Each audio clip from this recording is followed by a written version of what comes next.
Allahumma swalira bache bankoze eriiso. Omuyimbi Tony Uweze bamukubye munnange tebibadde ebirungi n'akamu kata munnange ate eriiso balikuulemu.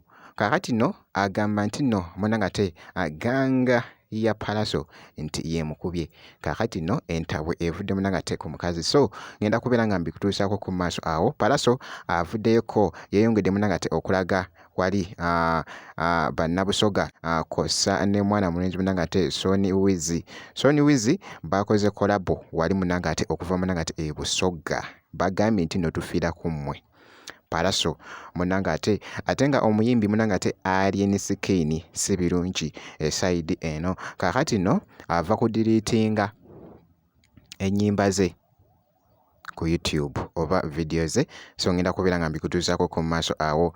Bampita Jaminati, nsinzira ku Jaminati Yogi, wabula kansoke nkutegeeze nti kasita obeera nga tonaba kulayikinga video ogirayikinge, kozesa ate n'okusubscribinga kasita obeera nga tonaba.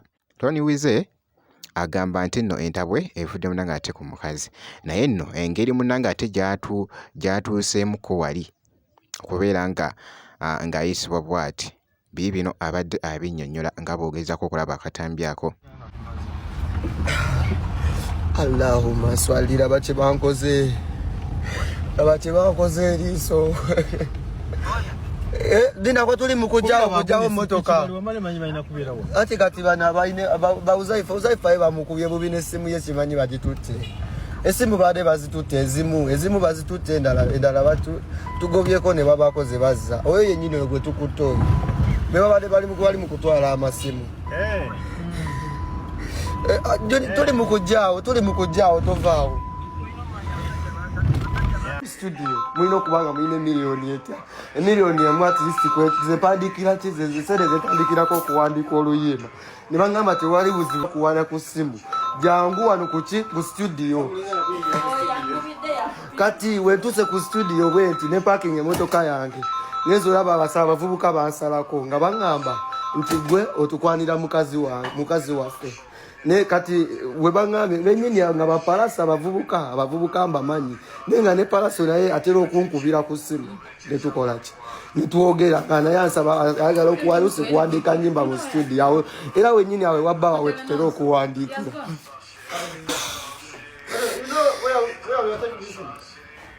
Mbadde nabo abaana bange bonna babakubye bawuzaifa, bonna babakubye bawuzaifa era bo basigaddeyo. Nze just banzirusizaawo bakuntaasa.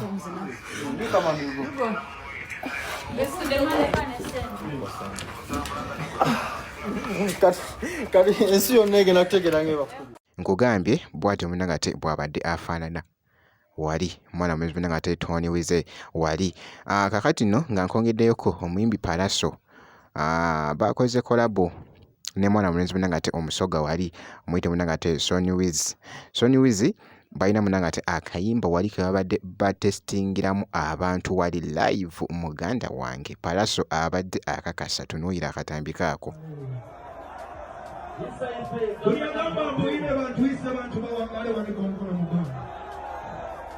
Mukwano gwa Busoga twakoze akayimba kano ne muganda wange omusoga nga twagala okulaga omukwano gwe tulina ku Busoga. Abasoga mukyalina amaanyi tudigiddemu. Ono muganda wange bamuyita Sean Wizi nakoze naye akayimba kakyabazinga. Mwana muganda wange nkola naye mwagala nnyo. Kati njagala ofune ekyowuba mu bbanga bakatambalo bankofiira. Uliagamba mukyabazinga wangala uwa mu bbanga batya katambalo bankofiira basati.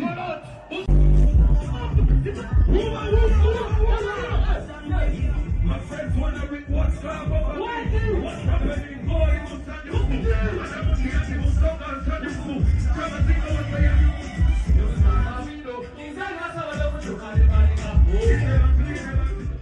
Ye muyimbi munnange ate Pallaso, so nga nkongeddeyoko omuyimbi munnange ate Alien Skin. Kakati nno ab'e Busoga muganda wange bagamba nti ke bakwata munnange ate ku Alien si birungi, era nga boogezaako munnange ate okulaba akatambi ako ke mbadde ndaba akabadde katambula. tugenda kuŋŋaana buli musoga yenna ali mu Kampala nammwe abali ejjinja eyo mutambule ku Lwomukaaga lweno wiiki tugendeko ku Fangoni omuvubuka oyo tumulage. Tetuli basanyufu ffenna abava eyo ejjinja n'abakozesa olwo oluguudo n'Obwakabaka bw'e Busoga. Aliyeni sikaati beerawo ng'okimanyi tugenda kuŋŋaana tugenda kuba enkambi ennamboole ffenna abasoga mu ggwanga. Buli kimese yenna nga musoga, buli muniga nga musoga.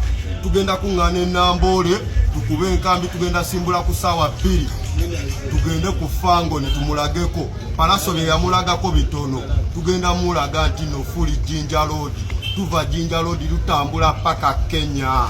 Ogenda kutya gwali sikaati. So byebimu munanga ate kubikyagenda maaso ku muyimbi Alien ate nga ku side yemu gembadde nfuna wali kakati nno abamu munanga ate ku bataano be mwana mulenzi wali munanga ate Ficti abadde alina munanga ate byakakasa Alien skin video ze yazidilitinzeeyo oba just yazihidinze kubanga osobola oziteeka munanga ate mu private n'olabanga ezisimuddwayo kumbe ng'ate gyeziri. Legendary Alien Skin okudiitinga YouTube channel ye nadiitinga music yenna kitegedde si ensonga eri nti yakuba okumugerengeranya ku buyimbi oba ku bayimbi kitegedde takyayagala bamugerengeranya ku bayimbi era iwe ekikulu munyiiza nnyo oba mutemu takyayagala mugerengeranya ku ki kivula yadiitinze music we yenna ku YouTube era taliyo YouTube ye channel Legendary Alien Skin aleni mask kitegedde takyayagala ddala bannange wabula Alien taggwayo. Naye kyolina okola kusigala nga weekuumidde ku Jaminat Yugi. Ebisigadde byonna tujja kubeera nga tukuwa update yonna gwe kasita obeera ng'osubscribinze.